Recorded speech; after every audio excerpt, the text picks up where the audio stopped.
आज की इस वीडियो में आपके साथ कुछ मेकअप की टिप्स एंड ट्रिक्स भी शेयर करूंगी और आप ईद पे किस तरह से अपने बालों का हेयर स्टाइल बना सकते हैं वो भी शेयर करूंगी और ईद के कपड़ों के ऊपर आप किस तरह की ड्रेस डिजाइनिंग करा सकते हैं वो भी आपके साथ शेयर करूंगी। मुझे इंस्टाग्राम पर भी बहुत ज़्यादा रिक्वेस्ट आती है कि आप अपने बालों में किस तरह से कर्ल्स डालती हैं, अपना हेयर स्टाइल हमारे साथ ज़रूर शेयर कीजिएगा। तो आज आप लोगों के साथ अपना हेयर स्टाइल भी शेयर करूंगी। अस्सलाम वालेकुम एवरीवन, आई होप कि आप सब बिल्कुल ठीक ठाक होंगे। Welcome back to my YouTube channel and welcome back to another dress designing video 2024। Very soon इंशाल्लाह ताला जो है वो ईद भी करीब करीब आने वाली है और रमज़ान तो वैसे अल्हम्दुलिल्लाह माशाल्लाह से चल रहा है। तो मैंने सोचा कि आप लोगों के साथ थोड़ी सी ईद की तैयारियां भी अभी से शुरू कर दी जाएं ताकि आप लोग स्टेप बाय स्टेप डिज़ाइनिंग करवा सकें और अपने कपड़े जल्दी जल्दी स्टिच करवा सकें और आप लोगों के साथ स्किन केयर की कुछ प्रोडक्ट्स भी शेयर की जाएं जो कि अफोर्डेबल हों। और मेकअप तो ईद के ऊपर हमारा जो होता है ना एक निखार लेकर आता है हमारे फेस पे, मतलब ईद के ऊपर जो है ना वो दिल खोल के दिल करता है बंदा तैयार हो। तो आज आप लोगों के साथ कुछ मेकअप की टिप्स एंड ट्रिक्स भी शेयर करूंगी और ड्रेस डिज़ाइनिंग तो मैं आपको दिखाने ही वाली हूँ। मैं आज आपको कहीं नहीं लेकर जा रही, आज मैं आपको अपनी सेल्फ मेड डिज़ाइनिंग दिखाने वाली हूँ जो कि मैंने ईद के कपड़ों पर खुद से की हुई है। सबसे पहले आपको ये दो आउटफिट दिखाती हूँ। पहले एक ये आउटफिट आप देखें और दूसरा आउटफिट आप ये देखें, ठीक है। ये दो आउटफिट मेरे पास इस वक्त मौजूद हैं, एक पर्पल कलर में है और एक पिंक कलर में। मैंने दोनों कलर्स डिफरेंट लिए हैं, इन दोनों का आपस में कोई कंपैरिजन नहीं है। अभी मैं आपको इस वीडियो में इन दोनों ड्रेसेस की तमाम डिटेल्स दिखाने वाली हूँ कि ये ड्रेसेस मैंने कहाँ से ली हैं, इनको मैंने कैसे स्टिच करवाया है, स्टेप बाय स्टेप इनकी तमाम डिज़ाइनिंग आपके साथ शेयर करूँगी, इनके ऊपर कितनी कॉस्ट आई है, ये तमाम डिटेल्स आपको इसी व्लॉग में आज मिलने वाली है। चलिए जी वीडियो को शुरू करते हैं जल्दी से। सबसे पहले आपके साथ कुछ शेयर करते हैं मेकअप, उसके बाद आपके साथ हेयर स्टाइल और ज्वेलरी आप इसके साथ कैसे कैरी कर सकते हैं, फुल डिटेल आपको दिखाने वाली हूँ। So let's start the video. सबसे पहला स्टेप आता है मेकअप को फ्लॉलेस बनाने के लिए कि आपको अपनी स्किन को बहुत अच्छे तरीके से क्लेंस करना होता है। तो यहाँ पे मैं फॉर एसेंशियल का वाइटनिंग क्लेंजर यूज़ किया था अपने फेस पे। आप लोगों ने देखा होगा मेरे फेस पे काफ़ी अच्छा ग्लो आया है और मैंने इनका anti oxidising glowing anti ageing mask भी यूज़ किया है। इनका जो लिंक है वो मेरे डिस्क्रिप्शन में मैं दूंगी, आप जाके ज़रूर इनकी प्रोडक्ट्स बाय कीजिएगा। इनकी सनस्क्रीन बहुत अच्छी है, बहुत ज़बरदस्त सनस्क्रीन है और ये वाटर प्रूफ सनस्क्रीन है। आप मेरा कोड भी यूज़ कर सकते हैं इकरा 10। और यहाँ ऑर्गेनिक ट्रैवलर का मैं ये ब्राइटनिंग मॉइस्चराइजर यूज़ कर रही हूँ। मैंने अपनी स्किन को बहुत अच्छे से क्लेंस कर लिया था और स्क्रब कर लिया था, देन मैंने उसके बाद अपनी स्किन के ऊपर मॉइस्चराइजर लगाया। मेकअप करने का रूल यही है कि आपकी स्किन जब तक अच्छे से क्लेंस नहीं हुई होगी तब तक आपकी मेकअप की वो लुक निकल कर आएगी ही नहीं। तो जब भी आपने अपना मेकअप करना होता है तो अपनी स्किन को बहुत अच्छे से वॉश कर लिया करें और मॉइस्चराइज़र लगा के उसको 5 to 10 मिनट्स रिलीफ दिया करें ताकि आपकी स्किन बहुत अच्छे से जो है ना उन चीज़ों को एब्जॉर्ब कर ले। यहाँ पे मॉइस्चराइज़र लगाने के बाद मैंने अपने फेस को 5 मिनट रेस्ट दिया। अब मैं यहाँ पे आपको फाउंडेशंस बताती हूँ। यूजुअली मैं टॉप फेस की फाउंडेशन यूज़ करती हूँ। ये बेस्ट फाउंडेशन अगर आप किसी पाकिस्तानी फाउंडेशन में इन्वेस्ट करना चाहते हैं। अच्छा, एक मेरे पास ये मिस रोज़ की फाउंडेशन है और एक मेरे पास ये टॉप फेस की फाउंडेशन है। टॉप फेस की फाउंडेशन थोड़ी महंगी है, लाइक 3-3.5 हज़ार की आती है और जो मिस रोज़ की फाउंडेशन है ये आपको मिल जाती है 500 से 600 रुपये में, ठीक है। यहाँ मैं इसका आइवरी शेड यूज़ कर रही हूँ। अभी मैं आपको इन दोनों फाउंडेशन का फ़र्क बताऊँगी कि इन दोनों में क्या फ़र्क है।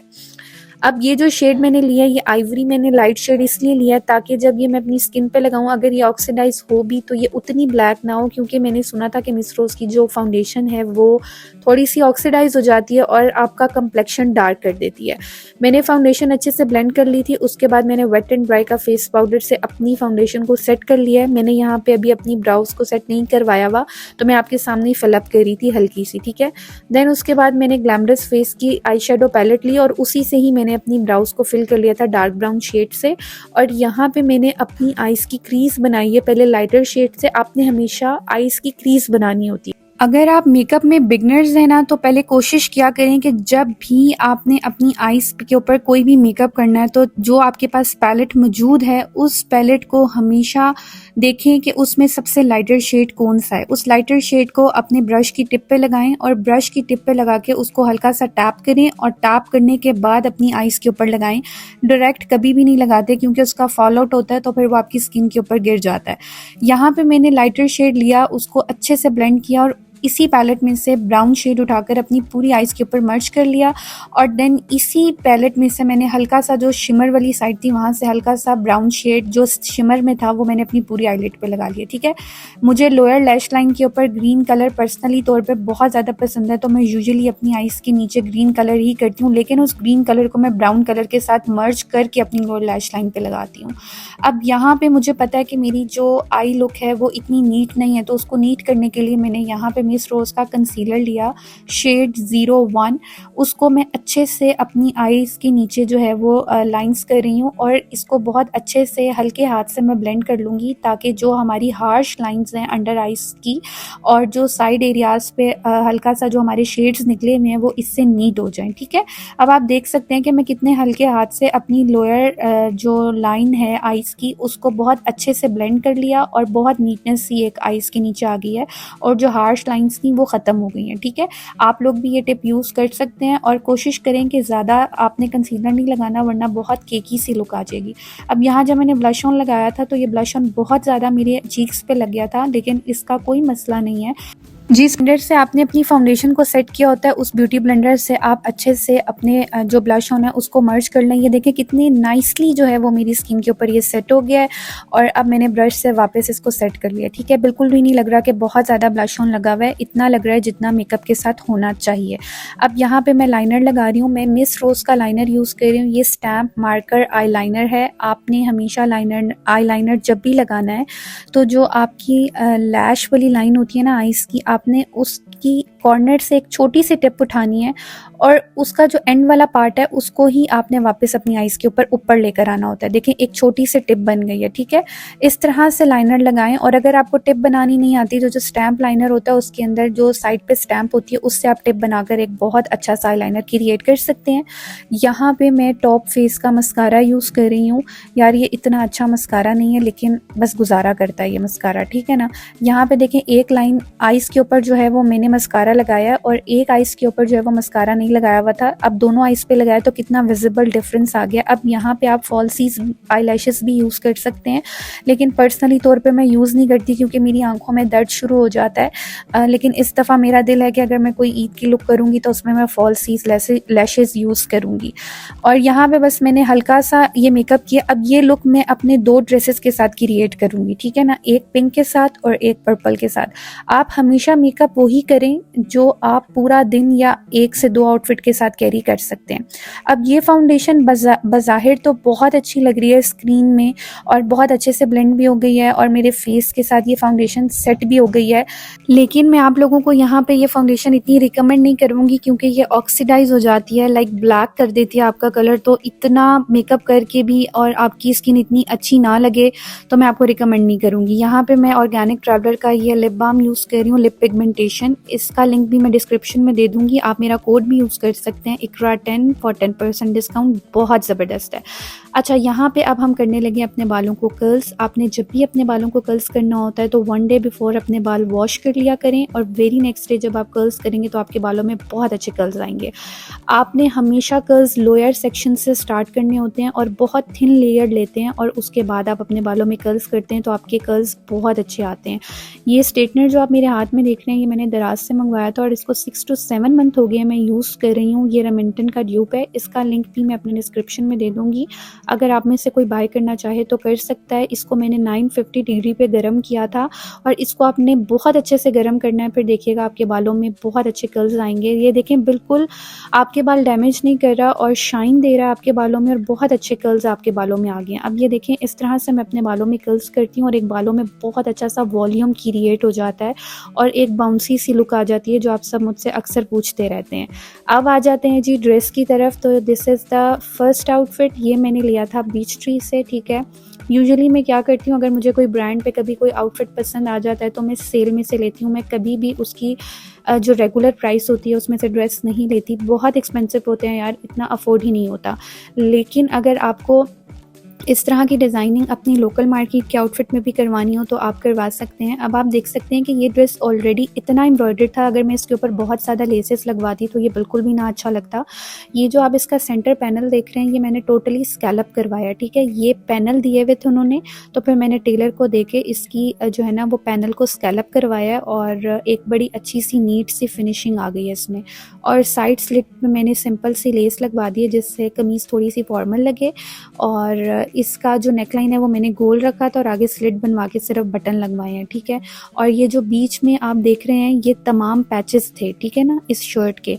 इसके सारे इसके ऊपर ना पैच लगे हुए थे, तकरीबन ये थे कोई 4 पैच थे इसके ऊपर। तो ये फिर टेलर ने इसको ऐसे लगाया कि मैं करीब से आपको दिखा रही हूँ, बिल्कुल भी नहीं लग रहा कि कोई पैचेस लगे हुए हैं, ठीक है। और जो इसकी बैक साइड थी वो लॉन की प्लेन मतलब प्रिंटेड थी।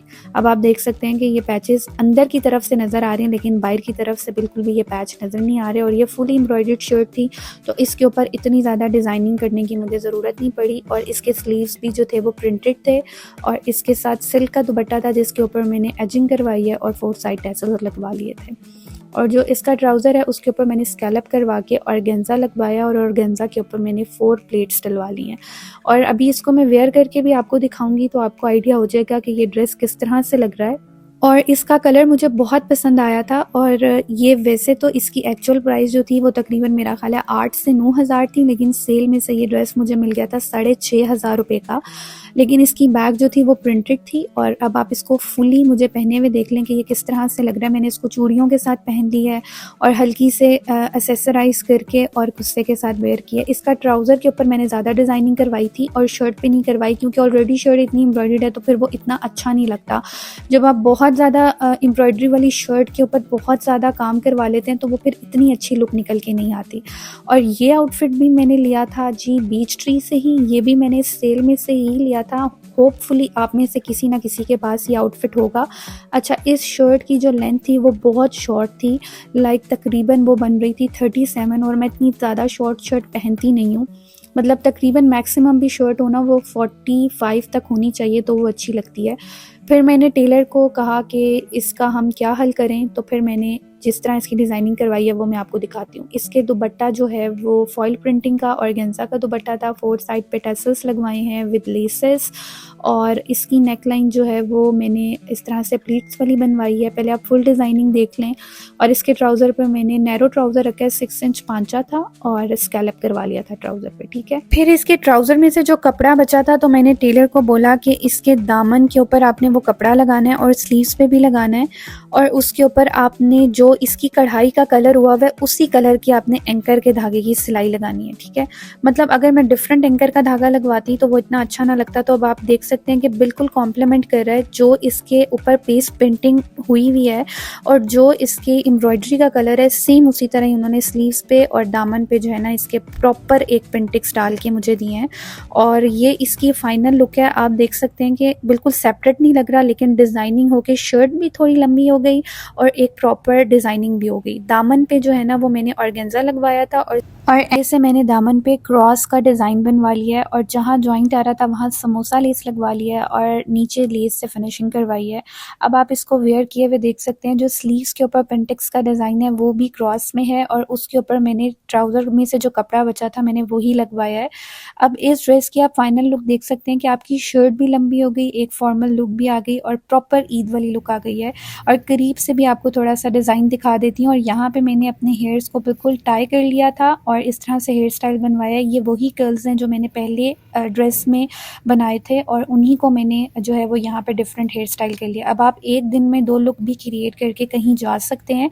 मुझे ज़रूर बताइएगा कि आपको कौन सी लुक अच्छी लगी है। आई होप कि आपको ये वीडियो अच्छी लगी होगी। I see you in my next vlog. अल्लाह हाफ़िज़ एवरीवन।